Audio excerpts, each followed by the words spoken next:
Welcome to the Velvet Murmurs, where every whisper hides a secret.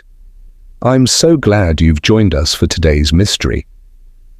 Before we begin, let us know in the comments where you're listening or watching from. We'd love to hear from our fellow mystery lovers around the world. Chapter 1. Salt in the Tea. The Windermere Arms stood at the edge of a lonely Cornish cliff, like a woman who had once been admired and now refused to admit she'd faded. With its sun-faded window panes, draughty corridors, and a faint aroma of lavender wax and boiled fish, it was the sort of hotel that promised peace to widows, pensioners, and those too tired to chase modernity. Miss Jane Marple of St. Mary Mead had arrived on a Tuesday afternoon with a small tweed case and a blue wool hat too warm for the weather. Dr. Haydock had sternly advised her to rest somewhere, with no parish committees, no poisonings, and absolutely no corpses. Miss Marple had smiled politely and come anyway. The hotel, she thought, was rather like a retired actress, faded but still acting grand. There were framed oil paintings of stormy seascapes, a tarnished bell at reception, and a walnut writing desk bearing a polite sign. Guests kindly leave letters unsealed for franking. The fire in the lounge rarely caught properly, and the sea wind banged the windows in protest when it wasn't being let in. Miss Marple was shown to room 3A by a girl with quick hands and nervous feet. "Ruby Halvers," she introduced herself. "If you need anything, miss, just ring the bell twice. That's for me." "Thank you, Ruby," Miss Marple replied. "And may I say how very nicely polished the banisters are? One hardly sees such care nowadays." Ruby flushed.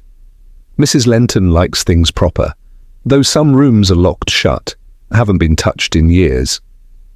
"Really?" said Miss Marple lightly. "Not even dusted?" Ruby hesitated. "They're not meant to be entered, particularly not room 6B, she paused. "Some say it's, still in use."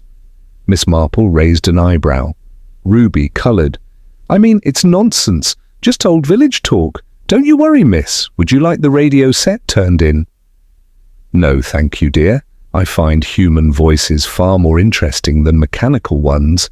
Dinner was at 6:30 sharp, served in a green and cream dining room that overlooked the grey sea, now tossing itself against the rocks like a sulking child. Miss Marple was seated between Major Blount, a rheumatic ex-colonial with a hearing trumpet, and a widow from Tunbridge Wells who made frequent references to her cousin in Cheltenham who once met Edward VIII's barber. The conversation was mostly about the price of jam and the shortage of decent soap. Miss Marple, with her knitting laid politely on her lap, watched instead. She noticed that Mrs. Lenton, the proprietress, kept glancing toward the second-floor staircase every time the door opened. She noted that the salt was in the sugar bowl. She also noted that the hotel porter, who ought to have been elderly and round, was in fact a tall, silent young man who stared into the distance, as if always hearing something faintly. She stirred her tea and tasted it, and blinked. Definitely salt. "Good heavens," she said gently. "That's a bit briny for a Sam." Mrs. Lenton came over at once. "I do apologize, Miss Marple. It must be that wretched Ruby again. So careless lately." Miss Marple smiled kindly. "Not to worry. Mistakes happen." But she did not miss the way Ruby, standing across the room near the silver trolley, had frozen, nor the way her eyes flicked, just briefly, toward the stairs. After dinner, Miss Marple took her knitting into the lounge. She had just begun to unravel a mistake in her moss stitch when Major Blount shuffled over. "Terrible about that girl," he said suddenly, wagging a spoon at her from his custard. "Which girl, Major?" Miss Marple asked, her tone carefully neutral. "Oh, the one who vanished. Room 6B it was. Back in, 35 was it?" "Yes, never found her. They searched the whole place. No sign. She'd checked in, never checked out." Miss Marple paused in her row. "How odd." Was she a guest? Oh yes, pretty thing. Something foreign about her. Left all her things behind, even her powder compact. He sniffed. Foul business. Were the police involved? Briefly. But you know how it was then. No one wanted scandal. The owners kept it quiet. Hotel was full at the time. Summer season. She just vanished. Miss Marple gave a soft sigh. That sort of story always makes one wish one could speak to the carpets. They do remember so much. The Major chuckled. Aye, but carpets don't gossip. True, said Miss Marple, but housemaids sometimes do. That evening, as the sea hissed below and the wind danced through the keyholes, Miss Marple stood outside room 6B. The door was perfectly ordinary. Brass number, clean white paint, no sign of dust, no lock broken. And yet, as she turned away, something caught her attention, a faint scent in the air, like old lilies or powder. A trace of perfume that didn't belong to anyone at dinner that night.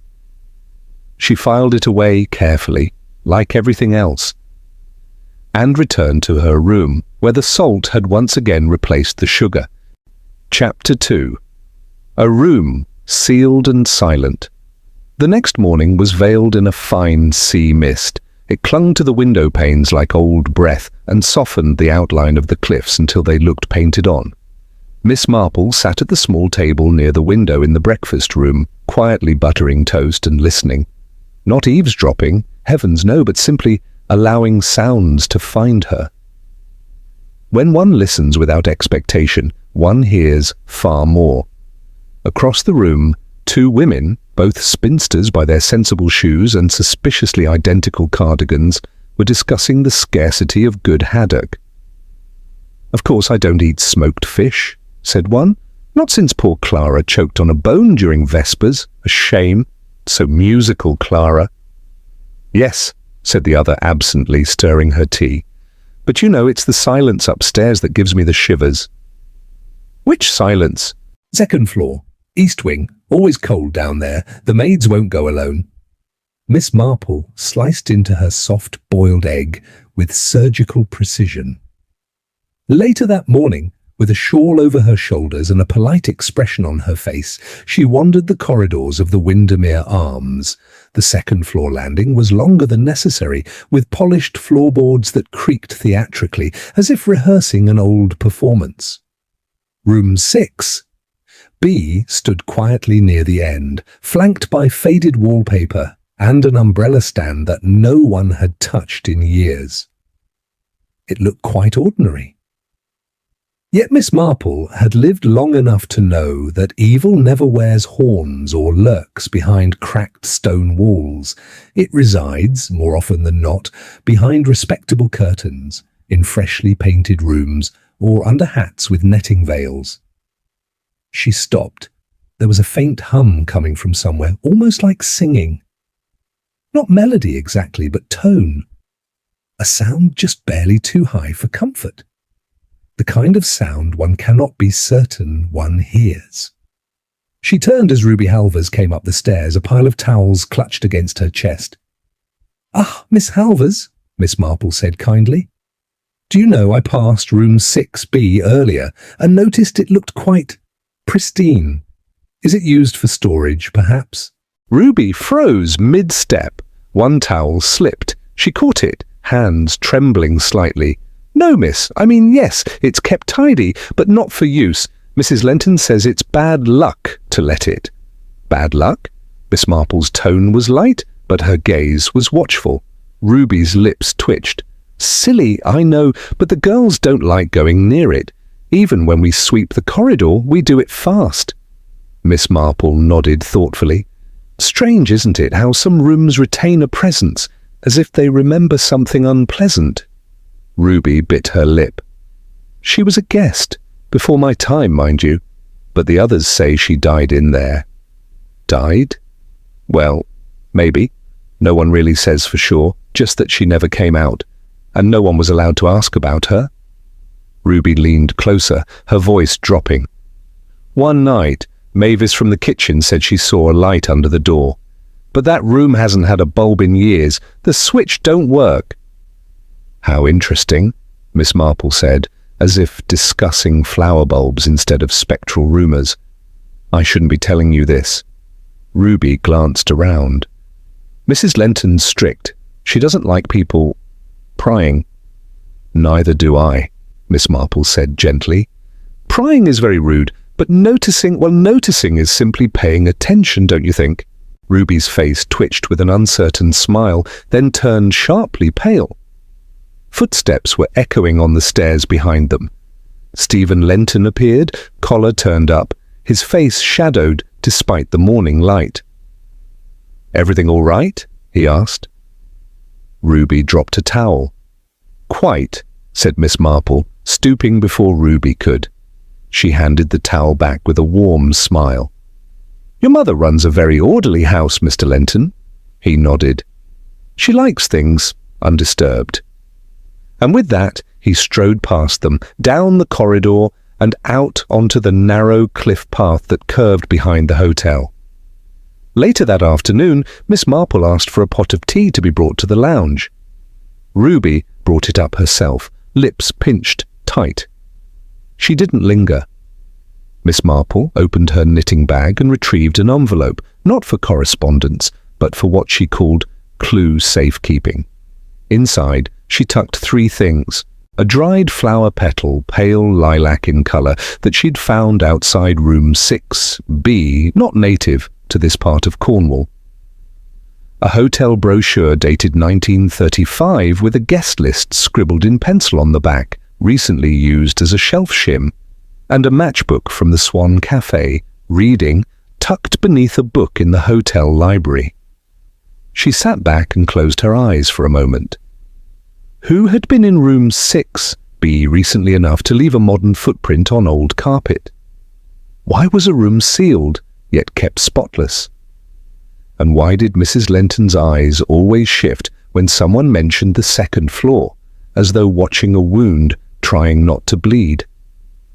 That night, the wind came in heavier, knocking faintly against the window panes.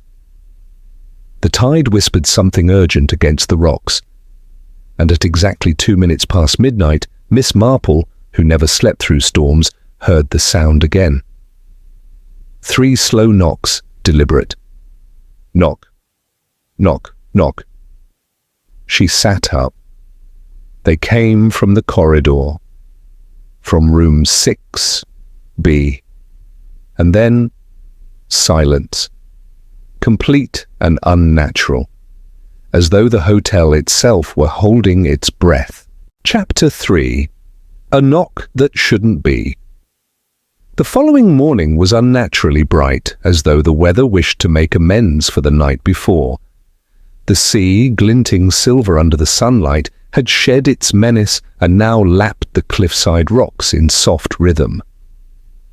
Miss Marple appeared in the breakfast room precisely at 8, as always. Her pink shawl was wrapped neatly about her shoulders, and her hair, set in its usual soft waves, betrayed nothing of her restless sleep. She had not spoken of the knocks, not yet. Instead, she greeted the widow from Tunbridge Wells with a warm smile and buttered a slice of toast with calm deliberation. The hotel, it seemed, had not heard the sounds, or pretended not to. The silence over breakfast was the comfortable kind that settles over those long used to quiet disappointments. But Miss Marple had lived long enough to know that fear, when properly fed, becomes silence. At the far end of the dining room, Ruby Halvers dropped a teacup. It didn't shatter, but it clattered loudly, unnerving in the quiet. "Clumsy girl," muttered Mrs. Lenton, appearing from nowhere like a shadow that had lost its wall. She offered Miss Marple her usual clipped smile. "Everything satisfactory this morning?" "Oh, quite," said Miss Marple pleasantly, "though I did find it unusually quiet last night." Mrs. Lenton's expression froze, just for a beat. "It's always quiet this time of year, only the wind and the sea." Miss Marple took a thoughtful sip of her tea. "True, but the wind, I find, does not usually knock." After breakfast, Miss Marple returned to her room under the pretence of fetching her knitting needles. Instead, she stepped out again, slippers soft on the hall carpet, and moved with studied slowness toward the second floor. The corridor leading to room 6B seemed longer today. It was odd how a hallway could grow colder in daylight. A draught traced along the baseboards. She passed room 5A, then room 6A, which had been empty for days. Room 6B stood in its usual position, locked, white, featureless, except today there was something new. A faint smudge on the brass doorknob, as if someone had gripped it recently with a dusty hand. Miss Marple bent slightly. The floorboards directly outside were faintly scuffed, just once. A single dark mark, semicircular, a boot heel perhaps, and yet none of the guests wore boots. She withdrew a small folded envelope from her handbag and placed it, delicately, beneath the door. Then she turned and left. That afternoon, while the other guests dozed or wandered the cliff path, Miss Marple sat in the lounge with a mystery novel open and unread in her lap. She was watching the reflection in the window glass. Stephen Lenton had returned. He came in the back way, his coat slightly damp. There was seaweed stuck to one boot and a torn cuff on his shirt. He looked around the empty lounge, spotted her, nodded curtly, and began to head upstairs. Miss Marple rose quietly and followed at a respectable distance. She moved like mist, present, yet unbothered. At the top of the stairs, Stephen paused. Room 6B's door stood as before. The envelope was no longer there. He reached into his coat pocket, withdrew a brass key on a black ribbon, and held it loosely in one hand. Miss Marple did not speak. Instead, she coughed softly, a dry, unmistakable English cough designed for polite interruption. Stephen turned sharply. "Miss Marple, didn't hear you there." "Good afternoon, Mr. Lenton. It's such a fine day, isn't it? The kind one rarely remembers but never forgets." He frowned. "That's poetic, I suppose." Miss Marple's eyes crinkled. "I'm afraid I'm intruding. I was merely admiring the corridor. It has a rather strange sense of symmetry, almost like a photograph, except room 6B doesn't quite fit, does it?" His hand clenched around the key. "Why are you always up here?" he asked, voice low. "Oh, I assure you I find most things on the ground floor far more interesting, but one can't help being curious, especially when one hears things go bump in the night." Stephen's lips tightened. "There's nothing in that room. There hasn't been in years? Then why carry the key?" He stared at her, throat working. Miss Marple stepped a little closer, lowering her voice. "I heard someone knocking last night, from inside the room." Stephen turned pale, truly pale, not the exaggerated variety of drama, but the draining of blood that comes when memory slaps flesh. "You're mistaken," he said hoarsely. Miss Marple shook her head gently. "Number I rarely am." Miss Marple shook her head gently. "Number I rarely am." That evening, the guests gathered for a small concert. Major Blount played a mournful clarinet solo while the widow from Tunbridge Wells attempted Ave Maria on the piano. Miss Marple applauded politely, sipped a glass of weak sherry, and made no mention of room 6B. But as she passed Ruby carrying a tray of petit fours, she paused. "There's something terribly wrong in this place," she said softly. Ruby didn't blink. Her eyes, wide and fearful, met Miss Marple's. "She's still up there, isn't she?" Ruby whispered. "The girl." Miss Marple patted her hand. "That, my dear, is what I intend to find out." And in the small hours of the night, Miss Marple slipped from her room in her dressing gown and slippers. She moved down the corridor and stopped outside 6B once more. This time, she didn't knock. She waited. And from within the darkness of the sealed room, a knock came back. Once, twice, 3 times. Chapter 4. The Postcard in the Drawer. Miss Marple had never believed in ghosts, but she did believe in regret and in secrets sealed behind painted doors. By morning, the hotel had resumed its performance of normality. Curtains were tied back neatly. The toast was scorched slightly at the edges. Ruby wore a forced smile, and Mrs. Lenton greeted guests with a strained politeness that had started to resemble a plaster mask. Miss Marple, as ever, was quietly observant. "I do hope you don't mind," she said to Ruby after breakfast, "but I should like to spend an hour or two in the sitting room. The light is excellent for embroidery." Ruby, blinking nervously, nodded. "Yes, of course, miss." But Miss Marple had no needlework in hand that morning. What she had was a question, one that had been nibbling at the back of her mind ever since she first smelled old perfume outside room 6B. What would someone desperate have left behind? The sitting room of the Windermere Arms was an underused place. Too draughty in winter, too musty in summer, and filled with an odd selection of furniture that didn't quite match, like guests at a forced reunion. Miss Marple sat by the cabinet of old books. A faded copy of Ivanhoe rested on her lap, unread. Her real attention was on the antique writing desk tucked beneath the window, a sturdy oak affair with brass handles and a pigeonhole organizer filled with scrap paper and long dead ballpoints. Carefully, with hands that appeared casual but were anything but, she opened the top drawer. Inside, a blotter, a dried fountain pen, an envelope torn open and reused as a bookmark. And beneath that, flat and dust-flecked, a postcard. It was old, curling slightly at the corners. The image on the front showed a sunny pier with brightly coloured parasols. The kind of cheerful scene meant to reassure loved ones that one was happy, healthy, and surrounded by sea air. Miss Marple turned it over. There was no name, no address, only a short message written in cramped, slanted script. "They're keeping me here. I don't know why. If anyone sees this, please find my mother. I never meant to stay so long. L." There was no stamp, no postmark. It had never been sent. Miss Marple read it twice, then a third time. The writing was uneven, not shaky, but urgent. The kind of handwriting one uses when rushed, when scared. The ink had smudged faintly at the end of the last line, as if touched by a tear. And the signature, just the letter L. She slipped the card into her handbag, not to keep it, only to protect it. From Mrs. Lenton.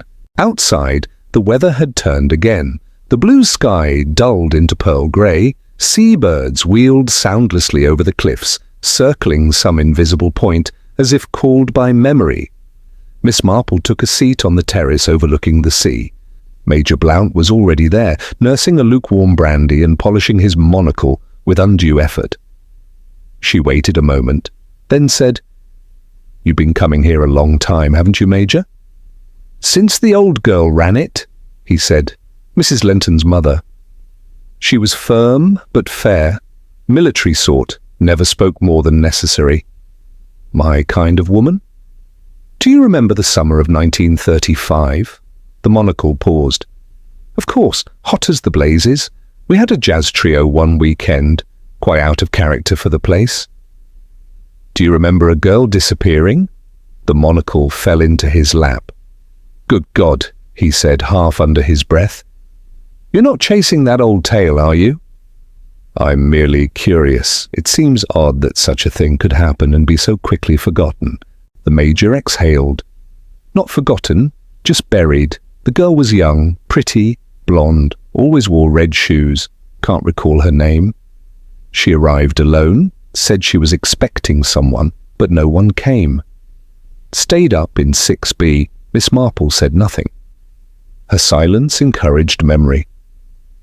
"I remember one evening," he continued, voice lower now.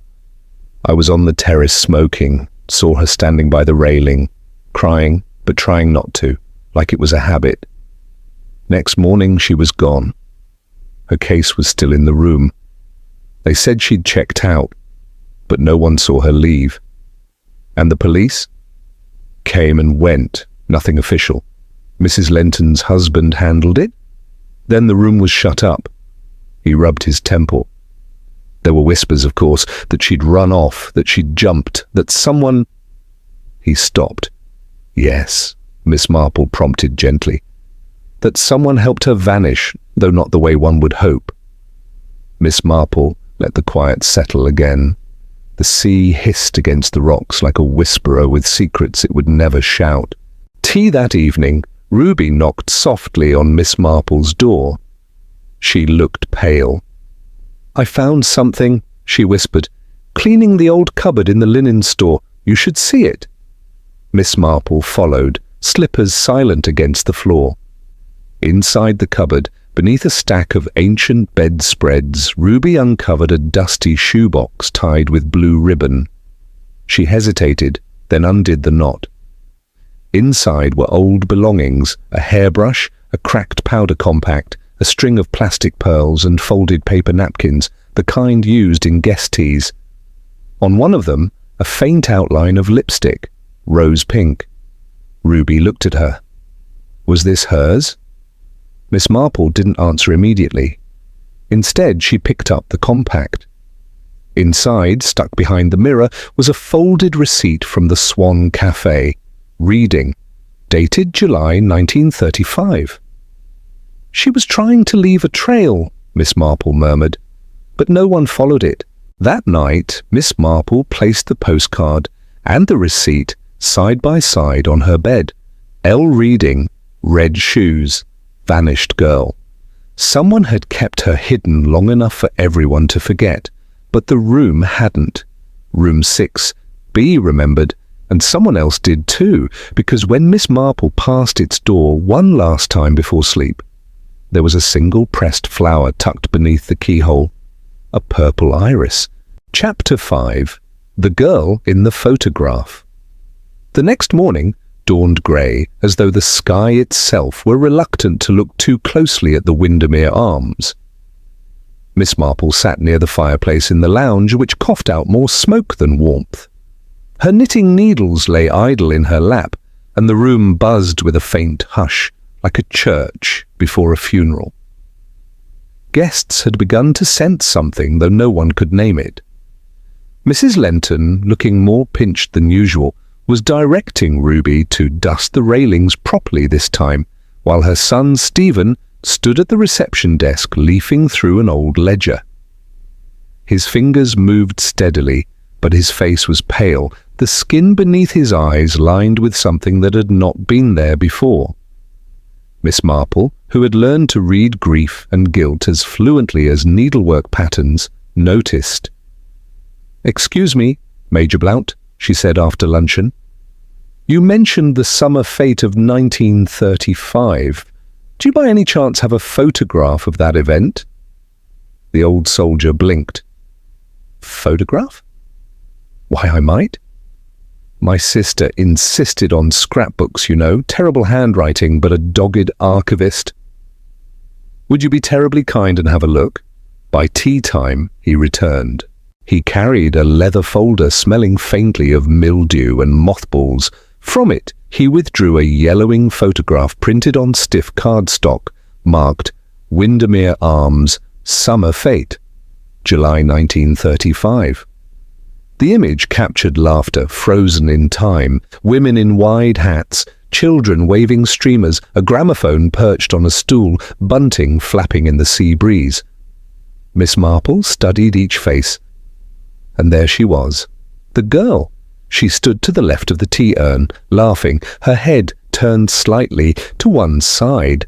Blonde hair fell in waves to her shoulders. She wore a patterned summer dress and clutched her red shoes by their straps. Her bare feet touched the grass. Something wild and alive glowed in her expression. Just behind her stood a teenage boy, all awkward angles and too short sleeves. Stephen Lenton. He looked at her, not like a stranger, but like someone bound by secret thread. Miss Marple said nothing. She let her silence draw the Major in. They were close, he admitted finally. He'd follow her around. Infatuated, you might say. Of course, he was barely 16. And she, I suppose she was 19, 20. What was her name? He scratched his head. Lucy, yes, Lucy Fairwell.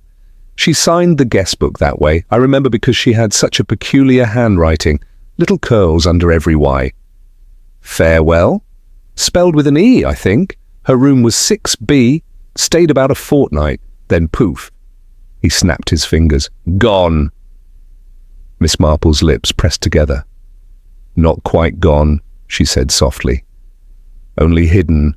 That evening, she paid a visit to the small wooden cabinet beside the reception desk, where guests were encouraged to leave and browse old hotel records, menus from years past, wine lists, guest cards.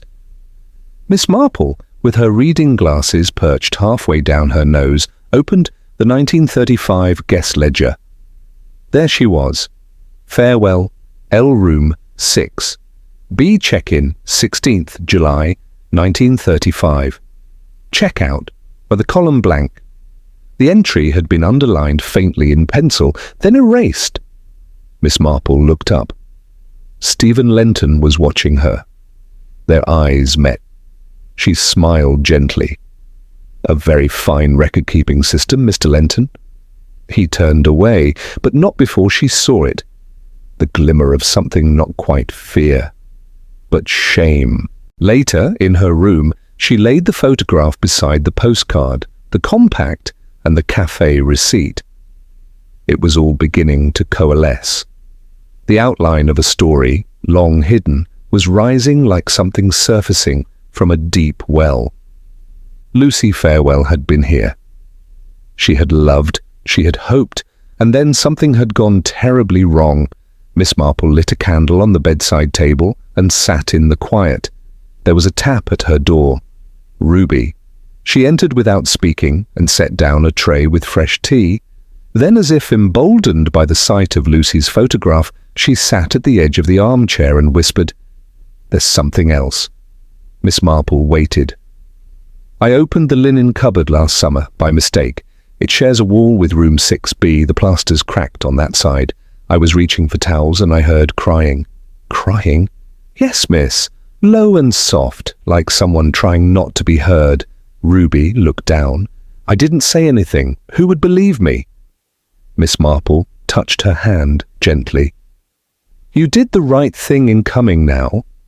Ruby hesitated. "They say the girl never left." Miss Marple glanced toward the photograph. "No," she said. "I don't believe she did. That night, a storm rolled in. The wind howled along the eaves and the sea thrashed with a fury that felt oddly personal. Rain tapped on the windows like fingers demanding entry. At precisely midnight, Miss Marple rose from bed, donned her shawl, and walked once more toward the end of the second-floor corridor. She paused outside room 6B, slipped the photograph beneath the door, and whispered one word: "Lucy." From within, the silence changed. It didn't break. It breathed. Chapter 6. Ruby's Secret. The storm had passed by dawn, but it left behind a strange stillness. The usual rustling of newspapers at breakfast had been replaced by subdued murmurs. The cliffside air smelled of wet salt and moss. Seagulls wheeled overhead like pale scraps of gilt. Miss Marple sipped her tea without comment. Mrs. Lenton was absent from the dining room. Stephen Lenton sat at a corner table, head lowered over a plate he didn't touch. Ruby brought the toast, her hands steadier than they'd been in days. But her eyes darted nervously toward the staircase. After the meal, Miss Marple waited until the last guest had wandered off, then gently nodded toward the lounge. Ruby followed her without needing to be asked. The fire had been rekindled, but crackled half-heartedly. The old chairs creaked as they sat. Miss Marple folded her hands. "What you told me the other night, that you heard crying through the linen cupboard, there's more, isn't there?" Ruby didn't speak for a long moment. Then she exhaled, as though loosening something clenched tightly around her throat. "Yes," she said. It had happened 6 months ago. Ruby had been sent upstairs to clean the closed wing. Deep dusting, as Mrs. Lenton called it. Not unusual, though she hated going alone. Room 6. B had always made her uneasy. Not just because of the rumours or the locked door, but because it felt watched. Like walking past a closed eye you knew could blink. That day, the master key had been left on the hook. Ruby hesitated, then took it. "I know I shouldn't have," she told Miss Marple, "but it was like the door wanted to be opened, and I just had to see." The key slid in too easily. The door creaked. The air was cool inside, but not musty, as if the room had been used recently. Kept. What she saw had stayed in her mind ever since. "The bed was made," she whispered, "like someone had just left it. The dressing table was neat. A comb still had blonde hair in it. There was a perfume bottle, glass shaped like a daisy, and shoes, red ones." Miss Marple nodded once. "Lucy's shoes." "There was also a box of marbles," Ruby continued. "Under the dresser. I don't know why, one rolled toward me, just one, like someone had nudged it." Her voice cracked. And there was a voice. It said, "Please." Just once, software like a child begging. Miss Marple's eyes didn't widen, but something within them darkened slightly. "You didn't tell anyone?" Ruby shook her head. "Mrs. Lenton would have sacked me, and I told myself I imagined it. But you didn't." "No, miss, I didn't." Later that day, Miss Marple made her way quietly to the second floor. The corridor was empty. She stopped outside room 6B again. No knocks this time, no sounds, but when she touched the brass doorknob, it was warm. That evening she penned a letter, addressed not to the police but to a private solicitor in Reading, a Mr. Edwin Ferris. "Dear Mr. Ferris, I recently encountered an unsent postcard bearing your cafe's name and a dated receipt with the initials LF. I wonder, were you acquainted with a young woman named Lucy Fairwell who may have disappeared around July 1935? If so, it would mean more than you know to hear from you.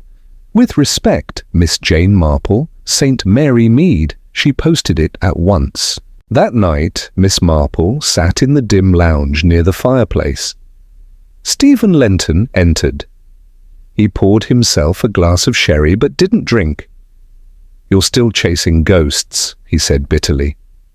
"No," said Miss Marple. "Only truth, though sometimes the two wear the same coat." Stephen looked away. "She was kind," he said finally. "She smiled at me. No one else did. I didn't know what to do. I was a boy. Then she was gone."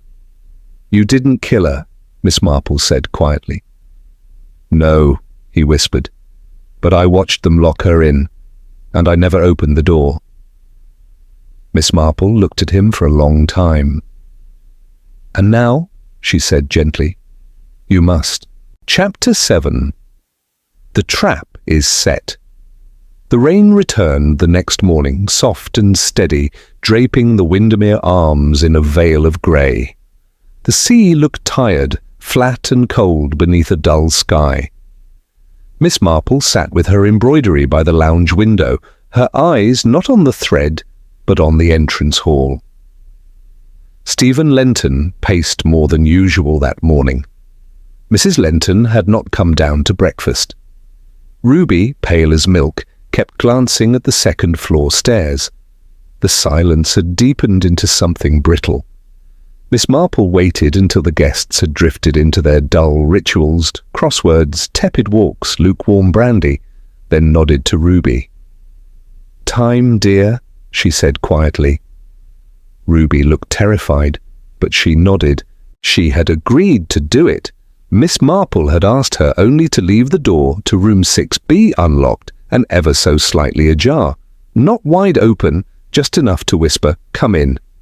That evening, the rain turned harder, rattling softly against the window panes like knuckles testing glass. The fire hissed in the grate. Tea was served without incident. Miss Marple, seated beside the hearth, read a slim volume of poetry and waited. At exactly 9:17 p.m., Stephen Lenton rose from the chair where he had pretended to read for nearly an hour. He walked slowly, deliberately toward the staircase, unaware, or perhaps fully aware, that Miss Marple had followed only seconds later, silent as dusk. She crept up the steps. He did not see her. At the top of the corridor, room 6, B's door hung open a few inches. The soft hallway light spilled in like moonlight caught in still water. Stephen stood at the threshold. He did not go in. Instead, he knelt and reached slowly beneath the bed. Miss Marple saw him pause, then grip something. A wooden shape, square, with rope handles, a trunk. He began to pull it out. "Mr. Lenton," said Miss Marple. He froze. She stepped forward. "You've been visiting this room every few nights, haven't you?" He looked over his shoulder, a broken expression on his face. "She's still here?" he whispered. Miss Marple nodded once. "Yes, I believe she is." "I didn't mean to hurt her. I was 16. I loved her. But I was afraid. My mother found out." "She locked her in, didn't she?" Stephen closed his eyes. "She said Lucy would bring shame on the family.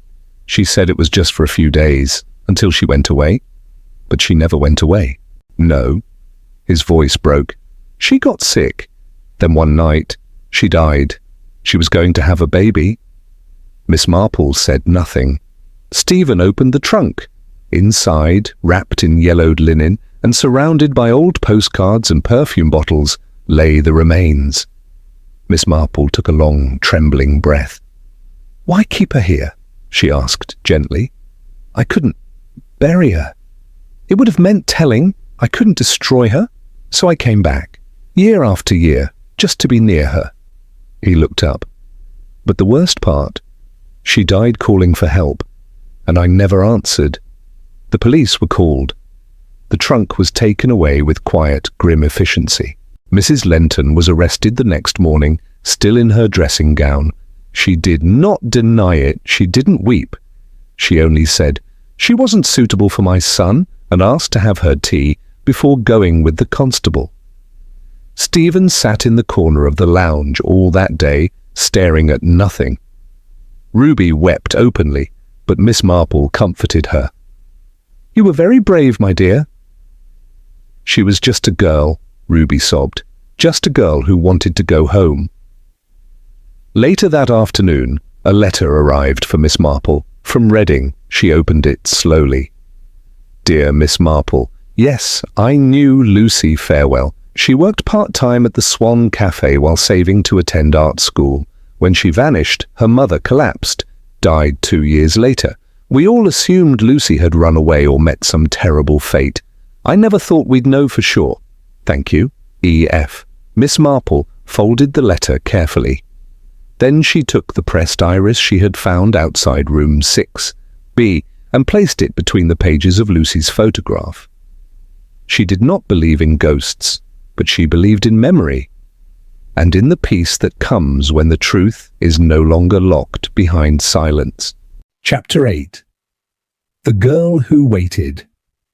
The Windermere Arms closed for the season 2 days early.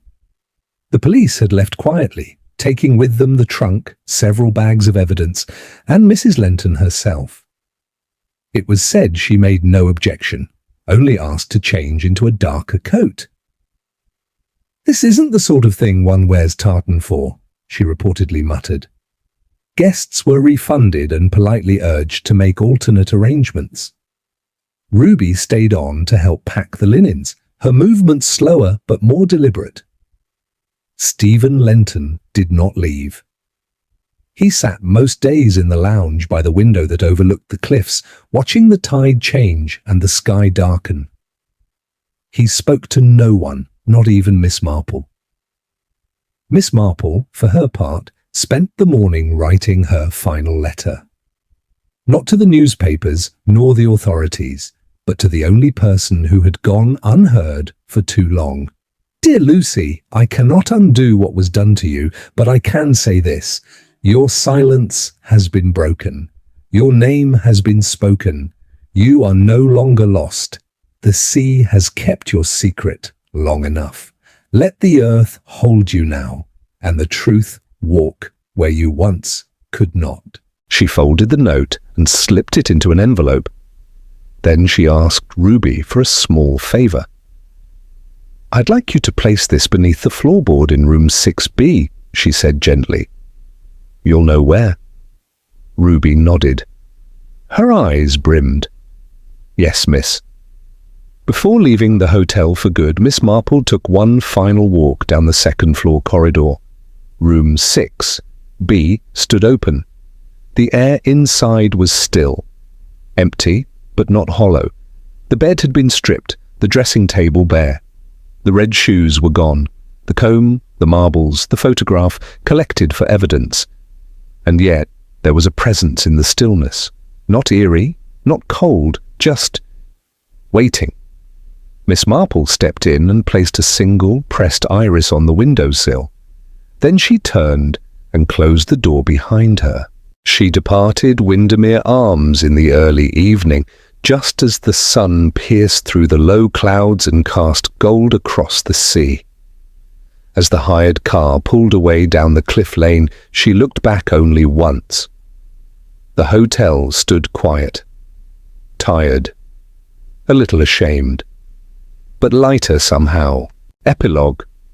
3 months later, a modest funeral was held in Reading.